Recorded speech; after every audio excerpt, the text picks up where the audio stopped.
Bonjour tout le monde. Euh, Merci pour l'invitation. Donc, merci pour la présentation aussi. Mon nom est Atemrad, comme c'est déjà présenté, professeur à l'école du génie de l'ECAT. J'ai choisi comme titre à ma présentation Données industrielles, fiabilité, intelligence artificielle, connu sous le nom de DEFIA. C'était présenté aussi ce matin par notre doyen. Ma présentation, donc je vais la passer là, comme c'est bien dit tout à l'heure, mes axes de recherche, puis mes responsabilités ici à l'UQAT. La présentation va suivre un plan succinct suivant, une brève introduction du laboratoire DEFIA avec une mise en contexte un peu de l'ensemble des projets réalisé sous ma supervision avec mon équipe de recherche à l'UQAT. Et je fais un survol d'une sélection de projets concrets réalisés avec des partenaires industriels de la région et du Québec en général. Et je finis par quelques conclusions. Le laboratoire DEFIA, c'est un regroupement de 6 professeurs, dont moi-même. Ici, on a la liste des collègues. Avec leur expertise, on peut aller de la turbomachinerie minière jusqu'à la recherche opérationnelle, systèmes autonomes, robots et drones, et le contrôle intelligent des systèmes mécaniques et la fiabilité et les analyses de durée de vie des équipements et des procédés. Les objectifs de laboratoire, ici, j'ai retenu les 3 majeurs. D'abord, on pense à offrir des solutions pour l'optimisation des processus industriels et l'amélioration de la maintenance prédictive et d'offrir un centre d'expertise conseil pour l'industrie en général et bien entendu assurer à la fin un transfert technologique à travers des projets collaboratifs et des publications dans des revues internationaux et plusieurs autres voies de publication. De ces objectifs découlent 3 axes de recherche regroupant des spécialités des membres fondateurs de ce laboratoire. Donc, le premier axe porte sur la maintenance et instrumentation des procédés. Le deuxième sur le système autonome et intelligent. Et le troisième sur la validation ou la valorisation intelligente des données, comme on en parle depuis ce matin à travers plusieurs présentations. Voilà, j'ai préféré commencer par une mise en contexte en lien avec plusieurs constats, autant personnels que de la littérature sur l'environnement industriel ou l'état la fiabilité, je dirais, des systèmes d'ingénierie, des équipements sensibles dans les procédés et les processus industriels dans le cas le plus général, avec le lien entre les outils numériques que je peux appeler classiques ou traditionnels et l'émergence de l'IA à travers tout ça. Tout d'abord, les projets et puis nos travaux s'insèrent dans la mouvance de la transition numérique ou transformation numérique qui est déclenchée par plusieurs entreprises, plusieurs industriels pour déjà mettre la base ou le premier pilier de la 4e révolution industrielle et encore la 5e qui fait intervenir l'humain dans toute la boucle de décision. Et tout cela va pour l'amélioration, l'optimisation des processus, tant de développement, de construction que d'exploitation et production à tous les niveaux de l'industrie québécoise et canadienne. Ici, un petit tableau là, qui regroupe, si vous voulez, des mots-clés stratégiques un peu qui gravitent autour de l'essentiel de nos projets. On parle ici des modèles d'ordre d'aujourd'hui essentiels pour les jumeaux numériques, l'efficacité énergétique, la durée de vie résiduelle, la fiabilité du système, les données jusqu'à l'intelligence artificielle avec tout ce qui est apprentissage supervisé et apprentissage non supervisé pour le clustering et la classification, sans oublier la connectivité des machines et les équipements connectés qui renvoient les données dont on a besoin pour entraîner et utiliser une IA quelconque. Voilà, la chaîne de données partant de l'acquisition jusqu'au traitement permet d'aller chercher des données tant massives qu'hétérogènes à travers des réseaux de capteurs, réseaux d'instruments déployés d'une façon permanente dans les procédés et dans les processus. Alors, la richesse un peu de ces données, des fois, c'est une richesse qui dérange un peu le fonctionnement d'une IA parce qu'il faut passer par des opérations d'anonymisation, de normalisation, d'encodage des données.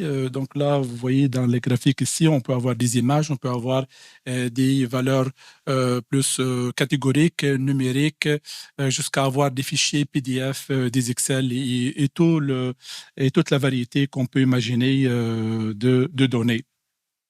Alors, le succès de toute approche, qu'elle soit intelligente ou traditionnelle, passe par la stratégie ou les stratégies d'acquisition de données et le choix de modèles de traitement et bien entendu le tableau de bord ou le mode de visualisation de ces données, comment l'utilisateur dans un terminal final peut apercevoir et interpréter ces données à travers les tableaux de bord et le dashboarding dans le cas le plus général.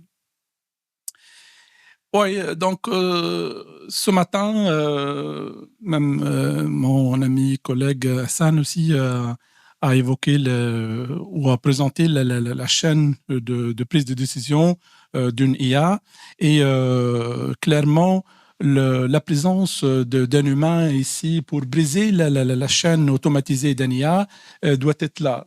C'est la raison pour laquelle on voit ici la décision en bout ici, qui doit être prise conjointement par un traitement intelligent et par l'humain à travers les données collectées par les capteurs et les instruments et le choix de modèles qui permet de les analyser.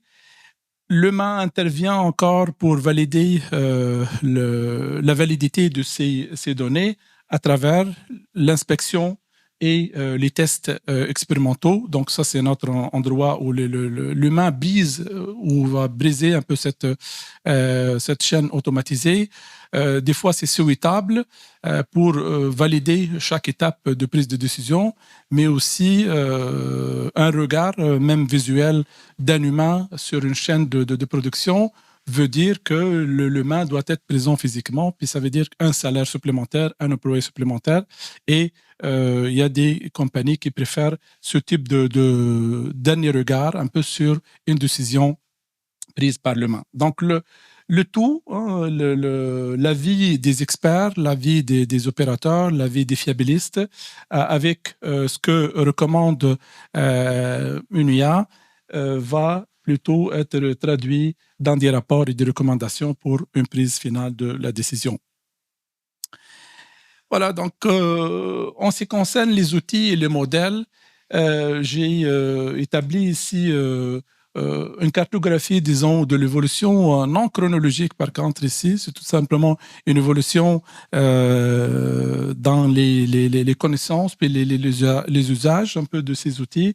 À l'extrême gauche ici, on a les outils traditionnels un peu qui utilisent les modèles physiques pour modéliser, simuler du comportement d'un équipement, d'une machine et d'un procédé et aller petit à petit à aller proposer des simulations ou plutôt des optimisations de modèles d'amélioration de ces procédés ou de ces équipements jusqu'à finir par avoir des simulations et des modèles multi-échelles, multiphysiques qui prennent en considération la physique des liquides, la physique des matériaux, des métaux, temps électrique et déterminer les comportements indésirables d'un équipement ou d'un procédé. Donc, au milieu, il y a l'intersection ou la migration de ces outils-là vers les outils considérés IA. Et là, la majorité de ces outils, on voit qu'ils ont été améliorés ou associés à des outils IA pour améliorer ces types d'analyse, ces types de traitement pour arriver au bout droit de graphique vers l'intelligence artificielle ou les outils avancés de machine learning, de réseaux de neurones et des services ou des systèmes autonomes permettent d'agir, disons, d'une façon plus automatisée et sans un regard humain en général. Voilà, donc les objectifs qu'on retient dans l'ensemble des projets d'ingénierie peuvent être regroupés en 5 gros objectifs en industrie. Habituellement, le monde, au départ, cherche à aller plus de productivité jusqu'à le moment où on va dire que à cette productivité, il y a des risques puis qu'il faut contrôler un peu le fonctionnement pour assurer une santé et sécurité, non seulement des machines, mais aussi des opérateurs. Donc, on a un état de santé de machine, de l'équipement, mais on doit s'assurer que cet équipement n'altère pas le fonctionnement ou le comportement d'un humain. 3 autres objectifs ici, on peut aussi viser une efficacité énergétique, une maintenance prédictive et intelligente, mais aussi on peut aller chercher une autonomisation des procédés. Clairement, il y a un compromis qui peut être fait entre ces objectifs-là. On peut viser l'un, comme on peut viser un couple de ces objectifs-là. Tout dépend des capacités de l'entreprise et les compromis qu'on peut faire entre efficacité énergétique, productivité, santé, sécurité et autonomisation des procédés. Vous voyez donc, c'est des constats rapides, juste un peu pour vous introduire un peu le cadre de nos projets et puis nos collaborations. Je finis ici dans la mise en contexte avec les 6 questions que j'ai jugé opportun de se poser afin d'assurer la mise en place d'une IA stratégique gagnante, un peu qui renvoie des livrables plutôt rentable pour les entreprises et les industriels. Tout d'abord, on doit s'assurer que les données qu'on collecte sont tant fiables que valides. Je sais que ce n'est pas évident à chaque fois. Il faut s'assurer que les approches, les algorithmes qu'on retient d'abord prévoient l'imprévisible, font une belle gestion des urgences. Et là, on tombe dans le stochastique, dans l'aléatoire et le hasard. Encore une troisième question que doit se poser sur le type d'approche qu'il faut retenir. Ici, au départ, on peut parler d'une approche qui est basée uniquement sur la donnée, mais cette donnée-là, s'il n'est pas informée par la physique, s'il n'est pas informée par le comportement réaliste, je peux dire ça comme ça, là, n'amène pas à grand-chose. Donc, c'est pour ça qu'on peut aller viser des approches hybrides qui font l'affaire des fiabilistes. Je vise un peu les fiabilistes à chaque fois des entreprises pour assurer une utilisation, un usage plus rentable. La 4e question, c'est en lien avec l'objectif. Oui, on s'est assuré un peu de la validité de la donnée. On l'a informé, cette donnée, on l'a informée par la physique des choses. Est-ce que maintenant, on veut prédire un comportement? Est-ce qu'on veut plus prévenir que prédire ou tout simplement, on veut faire des recommandations d'une façon plus générale? Le modèle va-t-il pouvoir détecter les outliers ou les outliers plutôt en lien avec les données manquantes et les données aberrantes? Maintenant, seul l'opérateur, l'expert peut valider que la donnée mesurée ou la donnée collectée est aberrante ou manquante. Alors, il fallait plus la produire d'une façon artificielle ou encore aller faire une campagne de connectivité et de collecte de données plutôt dans les zones les plus à risque ou les zones un peu stratégiques d'un procédé ou d'un équipement. Enfin, bien que la présentation vise un peu la fiabilité, donc si on n'a pas un inventaire complet des dégradations, des défaillances, l'inventaire, c'est les ADN, les signatures d'une défaillance sont listées, connues et reconnues. Il est très, très difficile que un IA ou un modèle numérique puisse identifier cette dégradation. Quand je parle d'une dégradation, c'est une dégradation plutôt mécanique. Là, c'est une dégradation en termes de chimique, mécanique, de fatigue, fissuration, bris, ou tout simplement une consommation excessive d'énergie. Alors, en ayant des réponses à ces questions, on est prêt à entamer des études un peu de projets puis résolution de problèmes. Voilà, donc j'y arrive à quelques projets que j'ai sélectionnés pour aujourd'hui. 5 projets. Donc, on m'a demandé de présenter le maximum, disons, de projets pour voir l'étendue de l'application des méthodes numériques et des IA dans un certain nombre de domaines. Ici, je présente un peu un projet sur la ventilation minière souterraine, les systèmes de pompage, l'efficacité des broyages miniers, la détection des contaminants métalliques dans les panneaux de bois et enfin, dans le domaine municipal, l'optimisation des opérations de déneigement. Je dois juste noter que le contenu de ces projets-là est ajusté pour la présentation d'aujourd'hui, puis surtout anonymisé pour respecter un certain nombre d'exigences de confidentialité de nos partenaires. Donc, le premier projet sur la ventilation minière souterraine est réalisé en partenariat avec la compagnie Hyperflow ici à Rwanda. C'est une compagnie qui fabrique et commercialise des ventilateurs miniers et le projet est réalisé par des étudiants à la maîtrise et au doctorat à l'école de génie sous ma supervision. Alors, comme vous le savez tous, la ventilation minière est indispensable un peu pour les mines souterraines puisqu'elle permet d'acheminer de l'air frais dans les galeries, évacuer les gaz nocifs, prévenir un peu ou assurer une sécurité élevée quand les incendies et l'explosion et assurer un confort thermique et pression contrôlée dans les chambres, un peu au sein des galeries. Mais à ces avantages, bien entendu, il y a des défis qu'il faut retenir en lien avec tout le réseau de ventilation qui est considéré comme le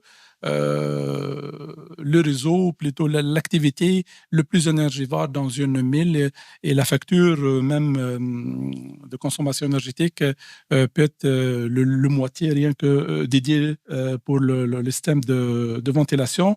Les réseaux de ventilation sont trop complexes parce que les conduites de ventilation doivent loger tout le long des galeries de développement dans les sous-terres. Et bien entendu, l'optimisation de ces opérations devient assez exigeante et ça prend des approches assez innovantes un peu pour surmonter ces défis. Voilà, donc plusieurs technologies de ventilation existent un peu dans l'industrie. Aujourd'hui, je vais juste m'attarder sur la technologie axiale avec les pales qu'on peut voir ici. C'est une technologie qui a fait ses preuves en termes d'efficacité, en termes de débit d'air. Hein. C'est un peu la quantité de débit d'air qu'on veut injecter dans les galeries, la sécurité, la conception compacte et légère et l'adaptation aux variabilités. Alors, cette technologie, clairement, elle souffre comme tout autre un peu de certain nombre d'enjeux. Le premier est en lien avec les heures et la fatigue des pales.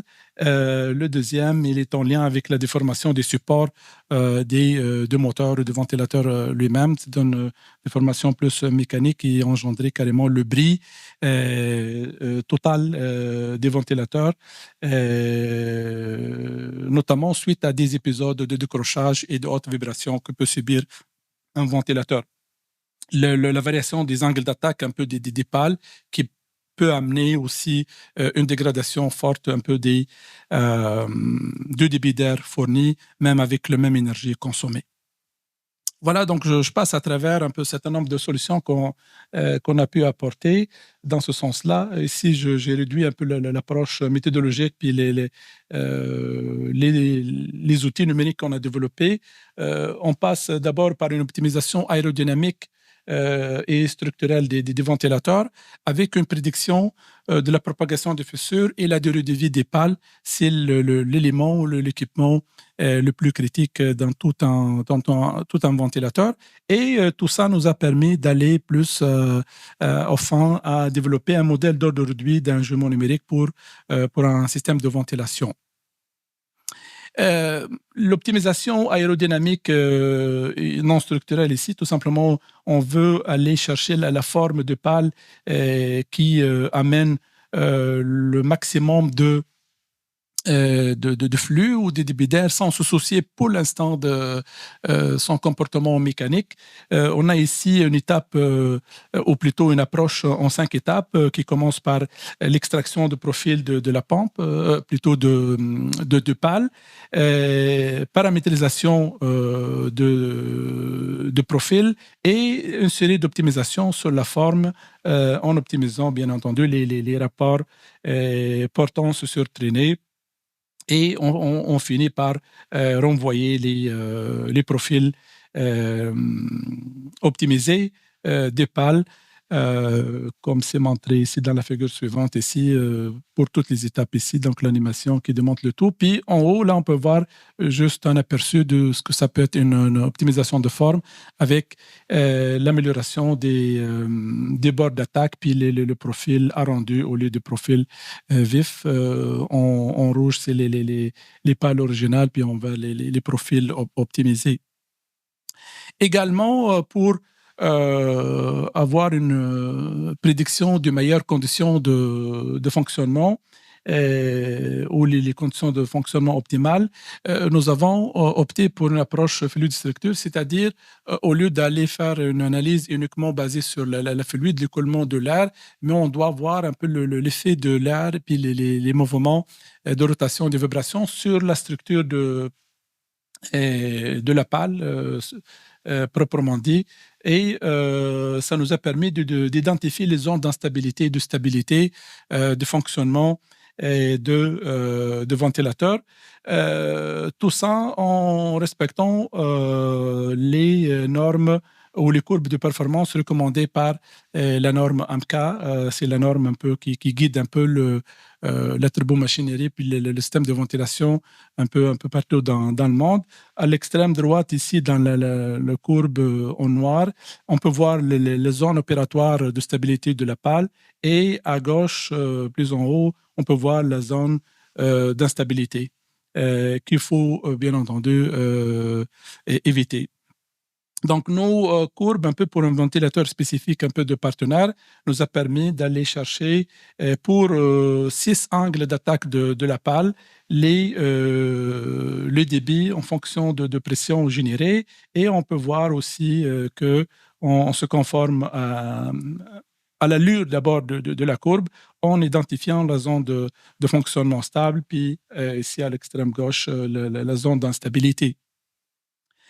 L'analyse modale, un peu pour aller chercher la forme de résonance qu'on peut éviter aussi pour les fréquences propres des pales et qui sont confrontées aux fréquences de rotation des rotors ou de moteurs de ventilateurs.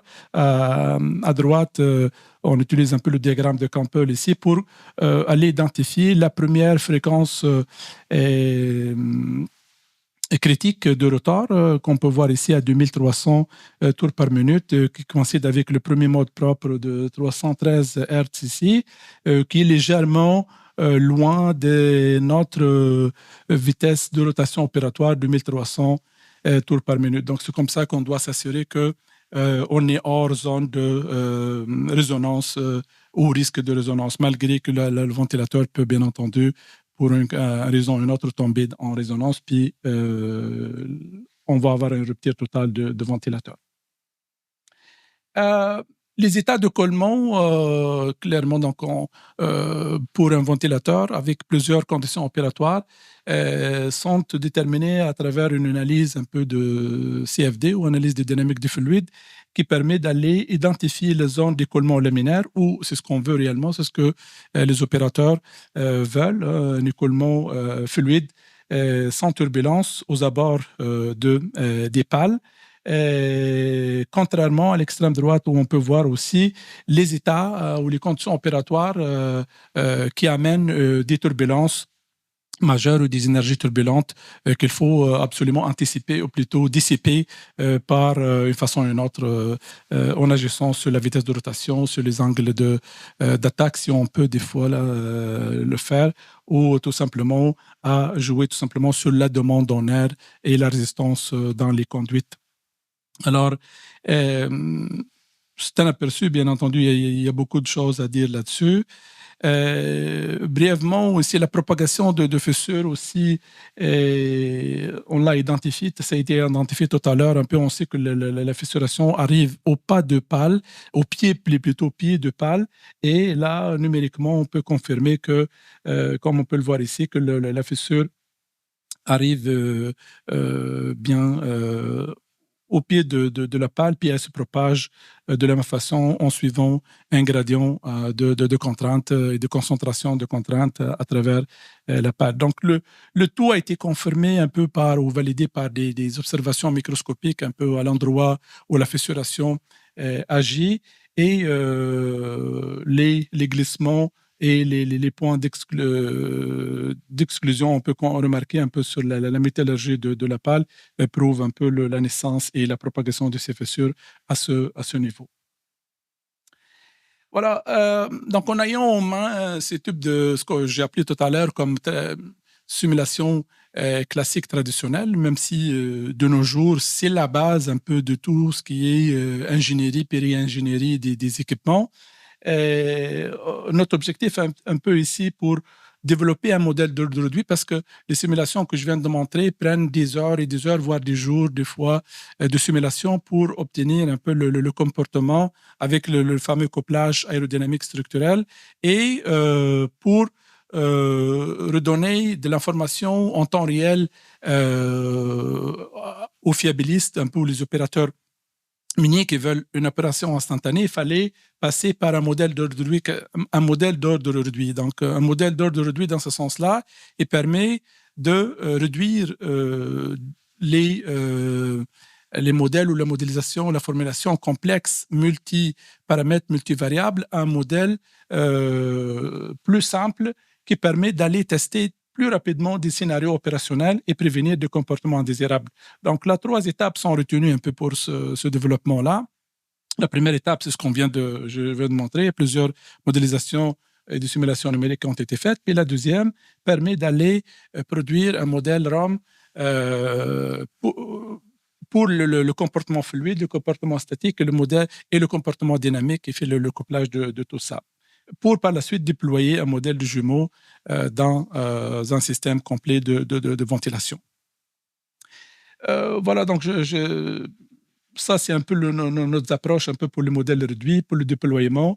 Je ne vais pas trop m'attarder, je sais que l'essentiel à savoir, c'est qu'à la fin, notre interface graphique un peu de modèle d'ordre réduit permet d'avoir les conditions d'entrée, soit la vitesse de rotation, les pressions d'entrée, puis il nous renvoie la pression à la sortie de ventilateur. C'est un bon indicateur de meilleur fonctionnement, de meilleur rendement de ventilateur. Et ce type de modèle nous a permis d'aller réduire les simulations, par exemple ici sur ordinateur personnel de 12 corps, de 7 heures de temps jusqu'à 3 minutes un peu et 12 secondes pour passer d'un modèle à état complet jusqu'à un état réduit. Voilà, donc je passe à un deuxième projet en lien avec les systèmes de pompage.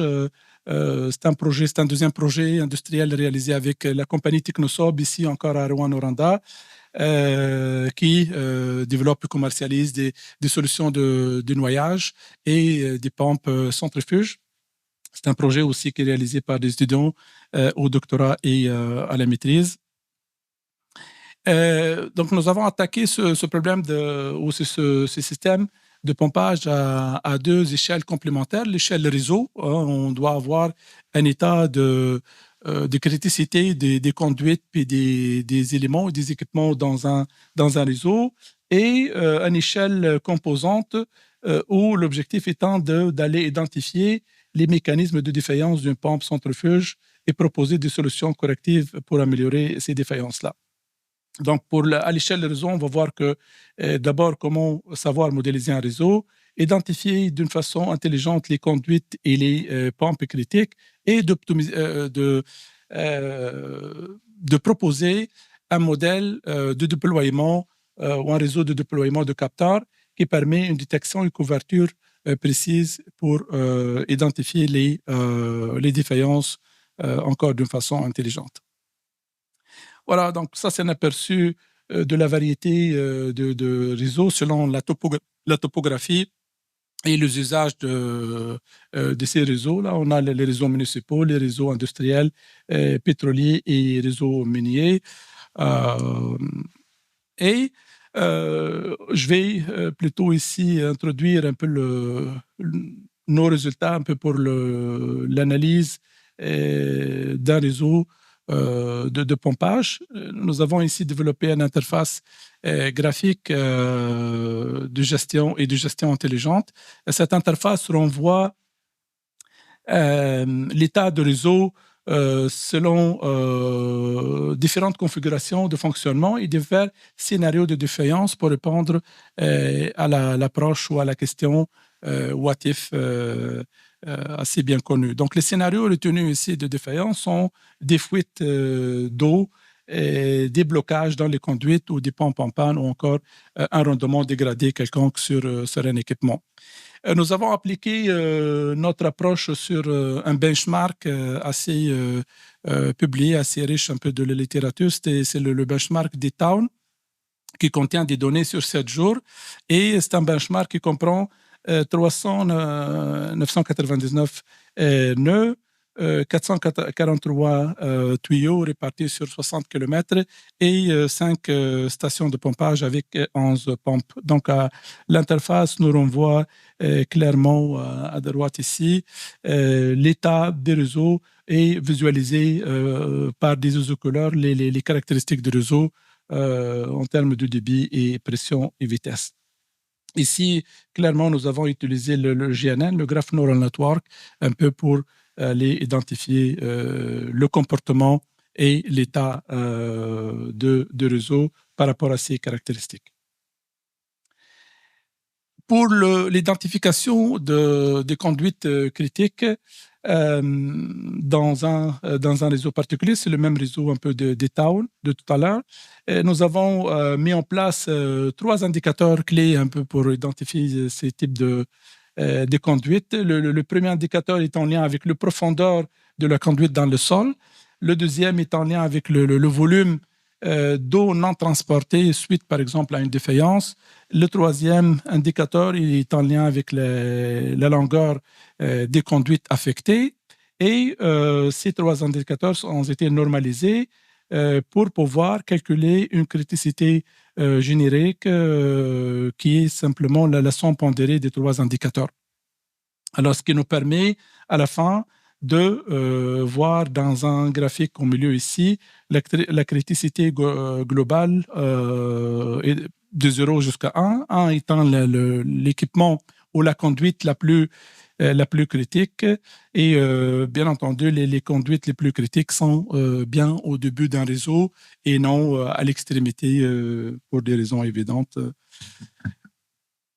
La même approche, une approche similaire a été utilisée pour identifier les pompes critiques. Donc ici, on a un indicateur retenu, c'est le volume d'eau au nœud de sortie ou au nœud de décharge, durant laquelle ou durant une durée de panne oméga, par exemple. Alors, ce volume-là été intégré ou généralisé un peu sur tout le réseau pour calculer une criticité normale, ou plutôt normalisée, de volume d'eau non transporté, ce qui nous permet d'identifier clairement les pompes susceptibles de créer ce type de défaillance et comment ces pompes-là affectent le reste du réseau. Alors, pour pouvoir, d'une façon intelligente aussi, couvrir un réseau aussi complexe que celui de D-Town, à 399 nœuds puis 64 tronçons de conduite, nous avons appliqué une approche intelligente qui mixe les algorithmes génétiques et la méthode Random Forest pour permettre de choisir le déploiement optimal des capteurs. Non seulement on va décider du nombre minimal requis de capteurs, parce qu'on ne peut pas mettre un capteur à chaque nœud, un capteur dans chaque conduite à chaque endroit, mais il fallait avoir un nombre assez juste de capteurs, mais aussi un endroit bien précis pour couvrir la majorité des fuites et défaillances qui arrivent. Alors, je ne vais pas rentrer dans les détails ici. Donc, ces capteurs-là, bien entendu, sont choisis par rapport à leur sensibilité et en fonction de différence de pression entre l'aval et l'amont d'une fuite et voir si oui ou non la pression a chuté drastiquement ou quel est le niveau qui nous fait croire que oui, il y a une fuite auquel il faut faire attention. Donc là, ça c'est la partie algorithme génétique. Lui qui fait la première première présélection de capteurs qui va être renvoyé vers un algorithme de Random Forest, lui qui va raffiner ce choix-là puis proposer une configuration de déploiement adéquate. Voilà, donc la validation de travail a été faite sur le même réseau ici, benchmark D-Town. Puis, clairement, donc nous, on crée dans le système des fuites artificiellement et on a remarqué qu'avec 35 capteurs sur les 999 nœuds, peuvent localiser 99% des fuites. À droite, on a appliqué l'approche aussi sur un deuxième benchmark de la littérature, le benchmark Hanoi, relativement plus petit, avec moins de nœuds. Un nœud, c'est une pompe, c'est une valve, c'est un code, c'est une discontinuité géométrique au final, et moins de conduites et moins de pompes naturellement. Alors, puis notre méthode a été confrontée à plusieurs approches publiées dans la littérature. Puis, on voit dans les graphiques en bas ici que pour 4 sensors ou 4 capteurs, notre approche en bleu ici dépasse en termes de précision des approches basées uniquement sur les algorithmes génétiques ou encore des approches basées sur le PSO, le Particle Swarm Optimization. Voilà, donc le deuxième, je passe le deuxième échelle ou l'échelle basée sur l'équipement lui-même. Donc là, on sort de l'échelle de réseau pour aller plus d'une façon spécifique vers un équipement particulier. Puis là, le cas d'étude qu'on a ici, c'est les cas des pompes submersibles multi-étages. Ce sont des pompes utilisées pleinement dans le domaine minier ou le domaine industriel intensif où l'eau est chargée avec des particules qui endommagent un peu plusieurs parties de la pompe, notamment le corps de la pompe ici qu'on peut voir à droite ici, où on va voir les fissurations au niveau des trous de fixation de le corps de pompe. Alors, tout le travail a été fait ici pour identifier et proposer des solutions. D'abord, on a mis en place toute une étude à zéro carrément parce que on a reçu les données puis les plans 2D de la pompe. On a réalisé la conception 3D de la pompe et commencer par une première étude plus de distribution de champs de pression, plus de fluide, de commande fluide, partant, comme le graphique au milieu le montre ici, l'admission de l'eau et le refoulement à haute pression, ce qui nous permet aussi de valider numériquement à travers un banc d'essai de notre partenaire et coïncider les courbes caractéristiques de hauteur manométrique versus les débits massiques. Puis on a une coïncidence presque parfaite entre les courbes numériques et les courbes expérimentales. Alors, l'analyse de fluide, comme tout à l'heure pour le cas de la ventilation, ne suffit pas. Il fallait avoir un couplage avec la structure, l'eau et la structure, comment ils réagissent ensemble. Donc, un couplage fluide-structure nous permet d'aller à faire une analyse d'étude de durée de vie ou de fatigue de corps de même pièce, hein, la pièce problématique de cette pompe-là. Et cela nous permet d'aller identifier les durées de vie. Nous, on prend le scénario le plus critique, hein, ou le pire scénario, comme ici, c'est les courbes de serrage et les sollicitations aérodynamiques les plus élevées sur la pompe. Ce qui nous permet d'appliquer le tout sur 6 cas de pompe où on a la durée de vie réelle et en vert ici, on a la durée de vie moyenne qu'on a obtenue numériquement. On a ici 3341 heures versus 3832 heures comme durée de vie réelle constatée sur des pompes en opération. Donc, également, on a fait une étude de propagation de fissures. Voilà, donc ici, donc l'étude a permis d'aller identifier l'endroit où la fissure va arriver. Et nous avons proposé des solutions technologiques un peu en lien avec la réingénierie de corps de pompe. Et on a proposé des coussinets qu'on place un peu dans les équipements ou dans les trous de passage qui nous permet d'avoir une prolongation de durée de vie de 4 mois.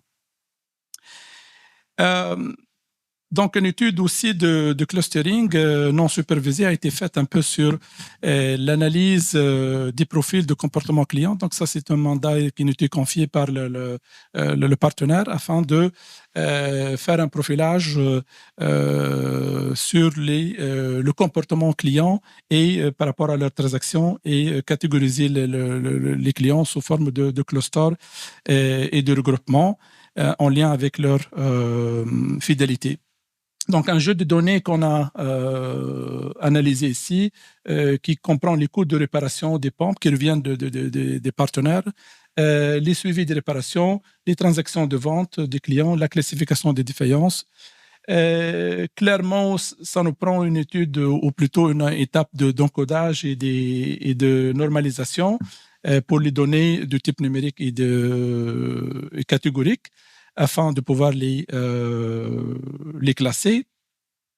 Alors, 3 algorithmes de clustering sont retenus ici, le K-means, DB-scan, JMM, tous des approches un peu de clustering non supervisées, et chacun a ses points forts et ses points faibles, bien entendu. Je passe rapidement, on me fait signe que j'ai 4 minutes ou 3 minutes.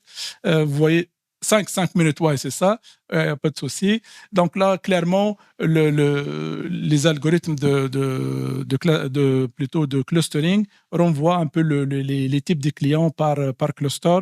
On peut voir ici 71% ici des clients qui sont considérés comme stratégiques, d'autres sont à risque et des clients intermédiaires. Donc, ce sont des recommandations qui sont offertes un peu à la compagnie en accord avec eux parce que le 1% ici du client ou son comportement de réparation est variable, peut être considéré comme une question plus à risque ou plutôt un client émergent qu'il faut entretenir puis assurer des ventes croisées comme celui un peu de les clients qui sont considérés comme clients émergents par notre partenaire, puis non pas des clients plus à risque, voilà. Et le GMM renvoie aussi plus de clusters, plus de classification de clients. Et il faut savoir que quelques clusters peuvent être aberrants aussi ou peuvent tout simplement être des singularités qui n'ont pas de sens, clairement. Donc, il ne faut pas se fier tout le temps à ce que nous renvoie un algorithme de clustering. Il faut juste revenir au partenaire et il faut que le partenaire confirme que oui, ce regroupement de clients, il est stratégique, clients à risque, clients à fidéliser, clients à abandonner. Bref, il y a toutes sortes d'interprétations de ces clusters purement numériques. Pour le temps qu'il me faut, donc, je le consacre à la projet numéro 3 sur l'efficacité du broyage minier. Comme vous le savez, c'est l'élément central un peu d'une usine de traitement dans les mines. Et l'usure, donc c'est un projet réalisé avec Agnico Eagle, complexe d'Ondex, financé par le ministère des Ressources naturelles et Forêts et ministère d'Emploi et de Solidarité sociale. L'objectif ici, c'est d'identifier les régimes de fonctionnement de broyage, le semi-autogène grinding mill, pour identifier des régimes comme le polling, overload, cataracting, rolling. On le voit ici, donc on les a identifiés un peu par simulation numérique. Il y en a un qui est optimal, celui qui permet un broyage de mine avec le minimum plutôt de minerais avec le minimum d'énergie possible. Le deuxième objectif problématique aussi, c'est d'identifier ou prédire l'usure des releveurs, c'est les revêtements antérieurs de 5000 pour pouvoir augmenter leur durée de vie ou décider de la date adéquate d'un shutdown ou d'un arrêt planifié pour les changer. Et un troisième objectif étant de développer un simulateur numérique dynamique, un précurseur de ce qu'on appelle un peu appelé plus tard un jumeau numérique pour un modèle de 5000. Alors, nous avons, comme tout à l'heure, utilisé des approches multiphysiques couplées pour jumeler le comportement des particules de l'eau à l'intérieur et des boulets métalliques dans un 5000. Et nous avons pu identifier les régimes, bien entendu, de fonctionnement. Pour ceux qui ne connaissent pas un peu le 5000, ce qu'on veut savoir idéalement, c'est les deux angles. Ici, je ne vois pas mon curseur bouger, mais il y a les angles.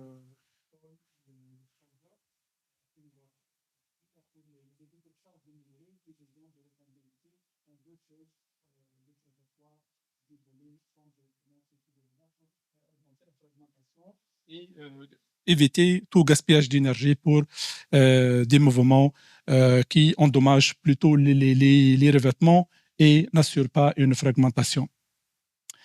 Donc, une étude d'usure a été faite clairement donc, pour aller chercher le taux d'usure dans ces revêtements et assurer une énergie broyante et utile et éviter les pertes d'énergie de broyage pour rien. Encore là, le broyage minier, c'est un des procédés les plus énergivores d'une mine.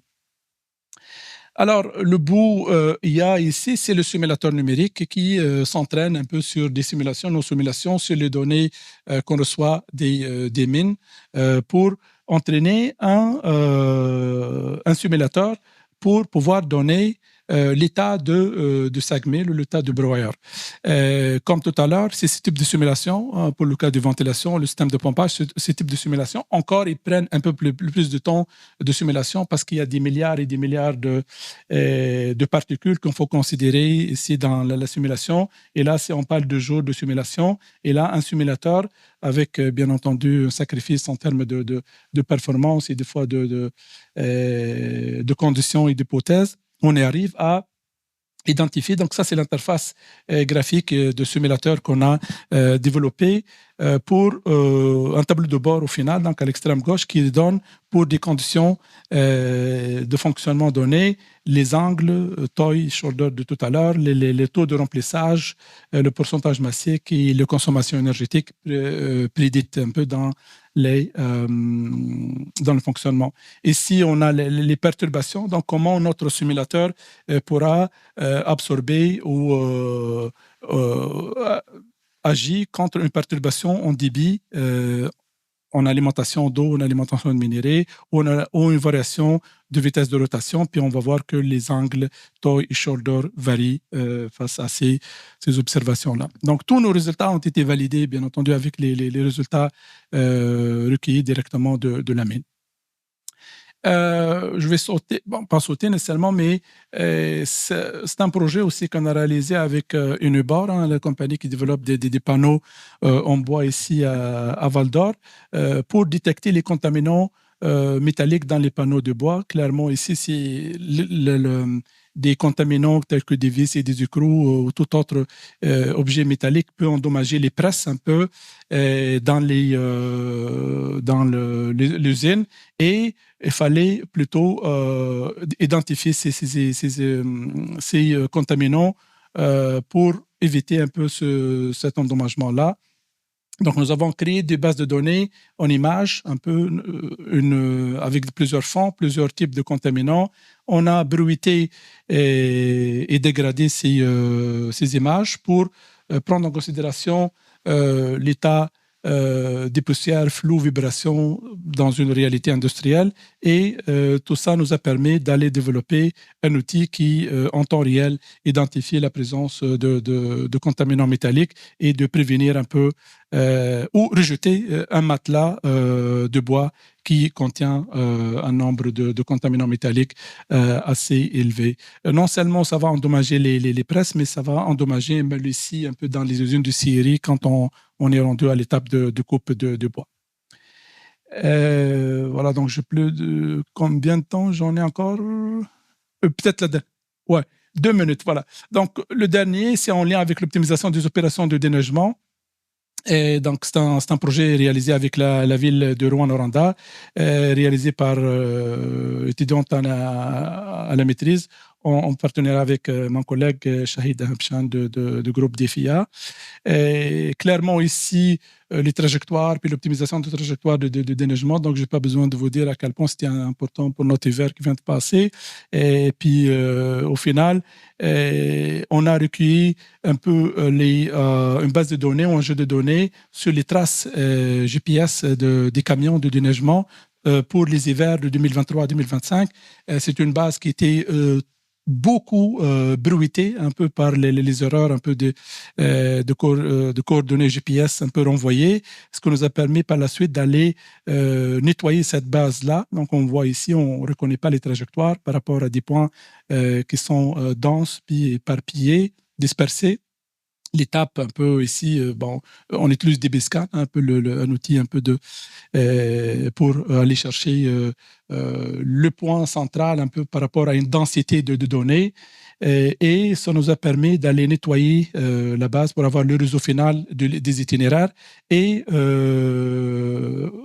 finir par proposer les itinérants, plutôt les trajectoires et les séquences d'un camion de déneigement par rapport à la priorité. Bien entendu, il y a des rues plus importantes que d'autres. Il y a plusieurs pondérations, plusieurs paramètres injectés dans le logiciel, plutôt dans l'outil génétique hybride. Et là, on voit ici par la théorie des graphes qu'on propose pour chaque camion son trajectoire et le trajectoire retenu. Alors, en conclusion, l'ensemble de ces travaux sont publiés dans des revues internationales renommées que vous pouvez tout simplement consulter. Il y a tous les détails sur les modèles et plus de résultats. Donc là, on a c'était une collection un peu de publications qu'on a faites. Ici, quelques images un peu de l'équipe. Un peu, je vais redonner un peu la valeur à cette équipe formidable qui réalise ces types de projets avec nos partenaires. Et un gros merci à nos partenaires industriels et organismes subventionnaires pour leur support. Merci à vous.